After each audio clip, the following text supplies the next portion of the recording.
adalah ular neraka yang telah hidup ribuan tahun. Ia muncul dari tanah, kemudian perlahan memanjat dinding. Lalu ular itu berubah wujud, menjadi seorang iblis neraka bersayap hitam dan berambut pirang. Dia adalah iblis yang pertama kali diciptakan, namanya Crowley. Dialah yang menggoda Adam dan Hawa untuk memakan buah terlarang. Dia menyebabkan mereka diusir dari Taman Eden. Pria berbaju putih yang berdiri di sampingnya adalah malaikat Gabriel. Dia tidak tega melihat Adam dan Hawa menderita di bumi. Jadi ia memberikan sebuah pedang api milik Tuhan. Keduanya terlihat di padang pasir. Adam membunuh seekor singa dengan pedang itu. Gabriel mulai khawatir bahwa Tuhan akan mengetahuinya. Crowley meyakinkannya bahwa Gabriel adalah malaikat yang tak mungkin berbuat salah.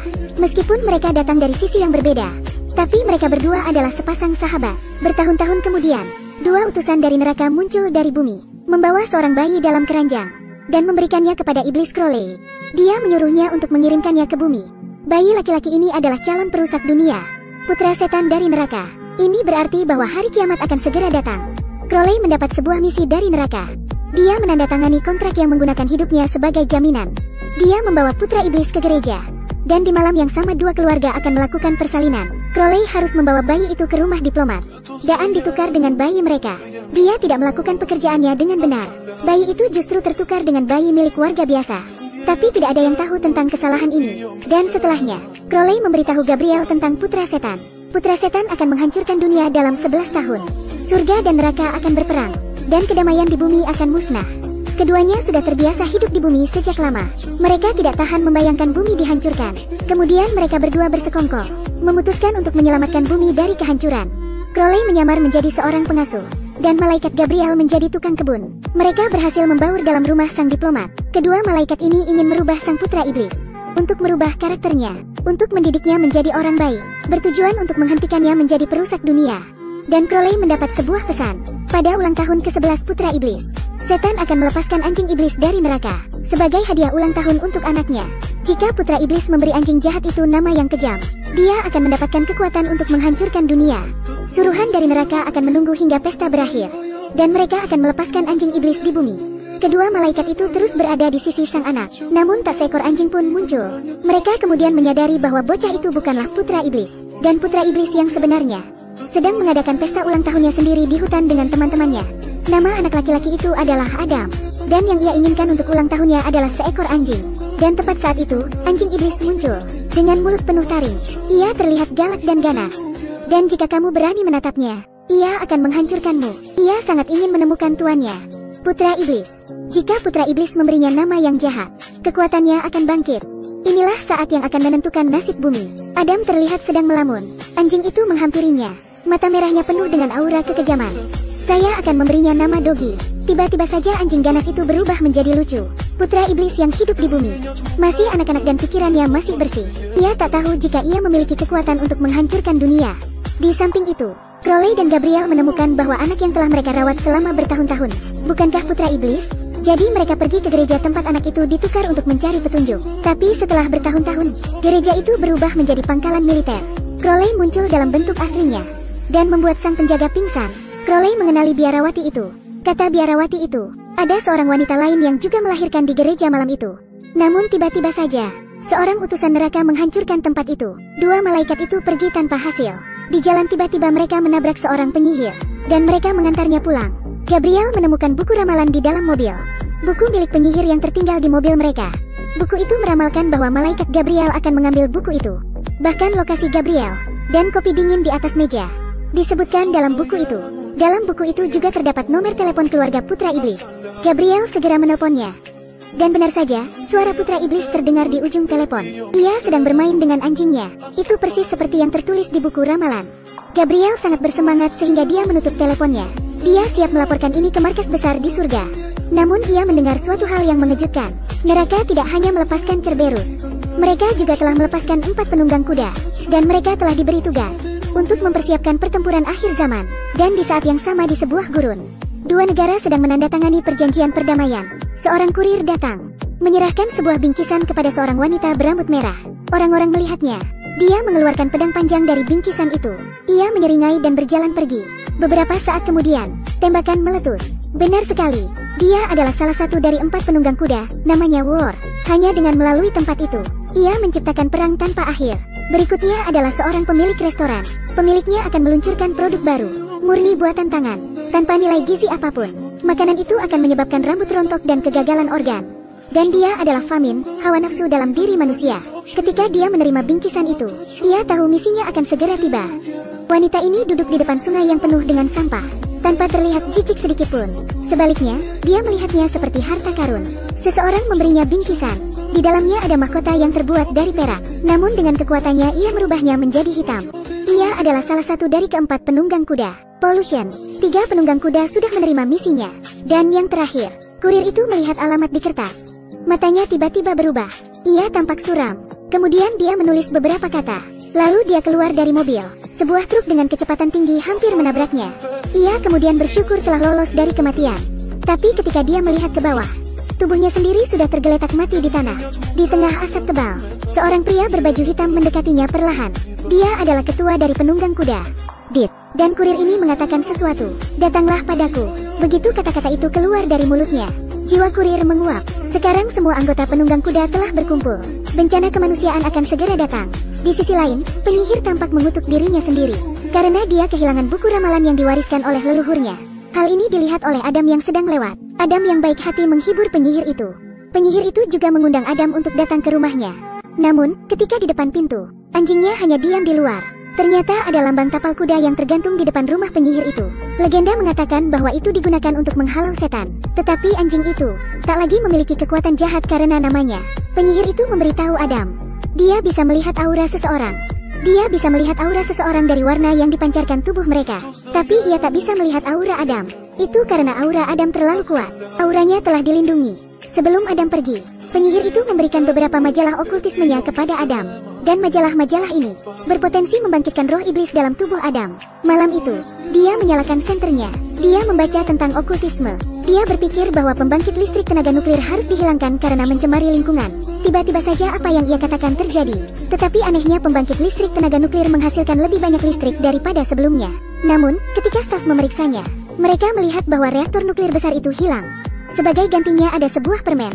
Begitu pula di tempat tidur Adam. Adam menjadi semakin tertarik pada okultisme. Ketika dia membaca lagi majalahnya, dia membaca tentang keberadaan Atlantis. Berpikir bahwa kota yang hilang itu benar-benar ada. Dan tiba-tiba saja, Atlantis muncul dalam semalam. Dan terdapat foto untuk membuktikannya. Ketika Adam berkata pada teman-temannya, alien itu nyata. Tiba-tiba saja muncul UFO dan menyapa mereka. Anak-anak berpikir perburuan paus itu kejam. Dan tiba-tiba kapal pemburu paus diserang monster laut. Kemudian Adam menyadarinya. Adam memiliki kekuatan untuk menciptakan segalanya. Di samping itu, Gabriel menemukan lokasi Adam sesuai dengan ramalan dari buku itu. Dia mengirim seorang polisi untuk memata-matai Adam. Polisi itu dikejutkan oleh 2 orang yang muncul dari dalam tanah. Kedua pria itu bukan tukang ledeng, juga bukan pencuri tutup gat. Orang-orang ini adalah ciptaan dari imajinasi Adam. Dia mengubah semua yang dia pikirkan menjadi kenyataan. Adam dan teman-temannya kebetulan menemukan polisi itu. Polisi yang terluka itu dibawa ke rumah penyihir. Adam melihat gambar setan di rumah penyihir. Seolah-olah ada sesuatu yang menariknya. Di jalan pulang, kekuatan iblis Adam tiba-tiba terbangun. Dia bilang dia ingin menghancurkan dunia. Pada saat itu, Adam menjadi monster di mata teman-temannya. Mereka sangat takut sehingga mereka ingin pergi meninggalkannya. Kekuatan Adam bangkit. Matanya merah dan dia terbang di udara. Dia menyegel mulut teman-temannya, memaksa mereka untuk mematuhinya. Tapi dia masih belum puas. Dia ingin melihat mereka tertawa. Dan teman-temannya tiba-tiba tertawa. Putra iblis telah bangkit. Dia terbang ke langit untuk memanggil 4 penunggang kuda. Penghakiman hari akhir akan datang. Dan utusan dari neraka tiba di rumah diplomat. Dan dia tidak melihat anjing neraka yang jahat di sana. Kemudian dia menyadari bahwa bocah itu bukanlah putra iblis yang sebenarnya. Dia langsung menyadari bahwa dia telah ditipu oleh Crowley. Jadi dia pergi ke rumah Crowley. Dia siap membawa Crowley kembali ke neraka untuk diadili. Tapi dia tidak tahu bahwa Crowley sudah bersiap menempatkan air suci di pintu sebagai jebakan. Pada saat kedua utusan dari neraka tiba, salah satunya langsung terkena air suci dan hancur. Jiwanya hancur. Utusan lain gemetar ketakutan, karena Crowley masih memiliki sebotol air suci di tangannya. Tetapi ketika dia melihat air suci menetes di tangan Crowley, Crowley tidak terluka. Utusan itu tahu Crowley hanya menggertaknya. Saat itulah Crowley memutar telepon, dan ia langsung menghilang ke dalam telepon. Utusan neraka itu dengan marah mengejarnya, dan Crowley sudah menyiapkan rencana. Dia dengan cepat melarikan diri dan menjebak utusan neraka itu di perekam telepon. Crowley takut putra neraka itu telah menemukan Gabriel. Ketika dia tiba di toko buku, tempat itu sudah terbakar. Gabriel tidak terlihat. Crowley sangat marah. Sahabatnya itu mungkin telah mati. Dalam keputusasaan, dia menemukan sebuah buku. Dia membawa buku itu ke mobil, siap menerima wasiat dari Gabriel untuk menemukan Adam dan menghentikan kiamat. Pada saat itu penyihir juga tahu dari polisi. Adam adalah putra iblis. Mereka berdua keluar untuk menghentikannya. Angin bertiup kencang di luar rumah. Mereka bergegas kembali dan bersembunyi di bawah tempat tidur. Akhir dunia sudah dekat. Mereka berdua berusaha bertahan. Putra iblis telah terbangun. Dia memaksa rekannya untuk bergabung dengan kubunya untuk menghancurkan dunia. Tapi mereka menolak. Melihat teman-temannya pergi, Adam mulai tersadar. Ia mengeluarkan suara nyaring. Teriakan nyaringnya terdengar di seluruh kota. Adam pingsan. Bagaimanapun, dia hanyalah seorang anak kecil yang tumbuh di dunia fana. Dan ia sadar, mungkin hanya cinta dari teman-teman dan orang tuanya yang ia butuhkan. Pada saat Adam terbangun, dia sadar dan meminta teman-temannya untuk memaafkannya. Dia memutuskan untuk melindungi bumi, untuk melindungi orang-orang yang dia cintai di sekitarnya. Jadi mereka berempat mengendarai sepeda menuju pangkalan militer, siap untuk menghentikan penunggang kuda yang siap berperang. Crowley sedang berada di bar dan mabuk, karena dia kehilangan sahabatnya Gabriel. Saat dia sedih, tiba-tiba cahaya putih muncul di depannya. Gabriel tiba-tiba muncul di hadapannya. Namun tubuh fisiknya tak ada, hanya jiwanya. Ternyata Gabriel tidak ditangkap oleh iblis. Setelah dia menemukan putra iblis, dia siap untuk berdiskusi dengan Tuhan tentang masalah kepunahan dunia. Tetapi pemburu penyihir menemukannya. Pemburu tua itu mengira Gabriel kesurupan. Jadi dia mencoba mengusirnya. Gabriel tanpa sengaja masuk dalam ritual pemburu penyihir itu. Tubuhnya hancur. Jiwanya dibawa kembali ke surga untuk menghentikan perang yang akan menghancurkan dunia. Dia menentang atasannya. Dia memutuskan untuk menemukan tubuh manusia fana dan kembali ke bumi. Hal pertama yang dia lakukan setelah kembali ke bumi adalah menemukan Crowley dan menyuruhnya pergi ke pangkalan militer segera. Karena 4 penunggang kuda akan memulai pertempurannya di sana. Melihat temannya masih hidup, ia dengan perasaan gembira segera mengemudi ke sana. Tapi jalanan macet dan jalan raya yang padat ini, Crowley sendiri yang mendesainnya, hanya untuk membuat manusia kesal di jalan. Dan sekarang, dia juga merasakannya sendiri. Pada saat itu, utusan neraka tiba-tiba muncul di mobil Crowley, dan muncullah api neraka. Ternyata belum lama ini, sebuah panggilan dari rumah Crowley muncul di pusat komunikasi. Tanpa diduga, cacing merangkak keluar dari headset. Kemudian cacing itu keluar dan terus bertambah. Mereka langsung menelan semua orang. Dan kemudian cacing-cacing itu berkumpul lagi. Cacing itu berubah menjadi utusan neraka. Dia segera melarikan diri dari jebakan yang diciptakan Crowley untuk menyelamatkan dunia dari kehancuran. Crowley melanggar aturan. Ia mengemudi langsung ke lautan api. Utusan neraka terbakar sampai mati oleh api. Tapi Crowley dengan keyakinan yang kuat, dia selamat dari gelombang api yang besar itu, mengemudi melewati api ke pangkalan militer. Di sisi lain, 4 penunggang kuda telah tiba di kota. Mereka tiba di pangkalan udara, dan hanya satu tatapan dari Dit, para prajurit itu mati. Mereka mengambil alih ruang kendali pangkalan militer. Pollution telah menghancurkan semua sistem. War menginvasi sistem militer setiap negara, mengaktifkan semua senjata di dunia, menghasut mereka satu sama lain. Semuanya telah ada di tempatnya. Tinggal menunggu panggilan dari Adam untuk menguasai dunia. Pada saat itu, Crowley tiba di pangkalan udara dengan kendaraan yang telah terbakar. Dan tiba di pangkalan udara, Adam berkata kepada sekelompok tentara, dalam sekejap semuanya tertidur. Sekarang dia bisa menggunakan kekuatan iblisnya dengan mudah. Ternyata Adam dan teman-temannya hendak menghentikan akhir dunia. Gabriel dan Crowley juga tiba. Polisi dan penyihir keduanya tiba di waktu yang sama. Sementara Adam dan 4 penunggang kuda saling berhadapan. Crowley dan kelompoknya juga muncul. Sekarang cara terbaik untuk menghentikan akhir dunia adalah dengan membunuh Adam. Tapi tubuh yang ditempati Gabriel adalah milik seorang wanita. Wanita yang baik hati, tidak tahan membunuh anak berusia 11 tahun dengan tangannya sendiri. Akhirnya, dia melemparkan pelurunya ke langit. Pada saat itu, Adam juga melihat bahwa Gabriel ingin kembali dalam wujud fisiknya. Lalu ia berkata, ia memulihkan tubuh fisik Gabriel. Di samping itu, polisi dan penyihir memasuki ruang kendali pangkalan militer, membatalkan peluncuran bom nuklir. Pada titik ini, 4 penunggang kuda dari neraka berharap Adam akan segera membangkitkan kekuatan iblisnya untuk menghancurkan dunia manusia. Adam memberitahu ketiga temannya, 4 penunggang kuda kiamat tidak benar-benar ada. Mereka hanyalah sisi gelap dari sifat manusia.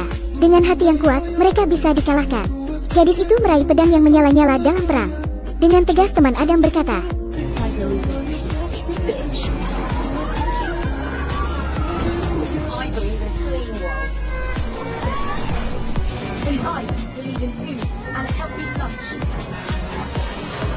hanya Dit yang tersisa, tapi tidak ada yang bisa membunuhnya. Kematian segera lolos kembali ke neraka, melapor ke Raja Iblis bahwa Adam tidak ingin memulai pertempuran. Pada saat itu Crowley tiba-tiba jatuh ke tanah dan berteriak. Dia merasakan kemurkaan Raja Iblis. Bumi mulai bergetar. Setan, Raja Iblis Neraka, keluar dari tanah. Dia datang ke bumi. Gabriel yang gugup menyuruh Crowley melakukan sesuatu. Dan dia mengucapkan kata-kata yang kejam.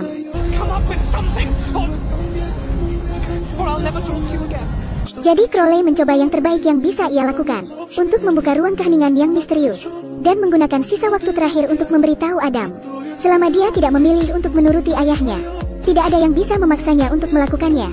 Semuanya adalah pilihan Adam untuk menjadi iblis atau tidak. Kata-kata pertama yang setan ucapkan adalah, Adam melangkah maju tanpa ekspresi di wajahnya.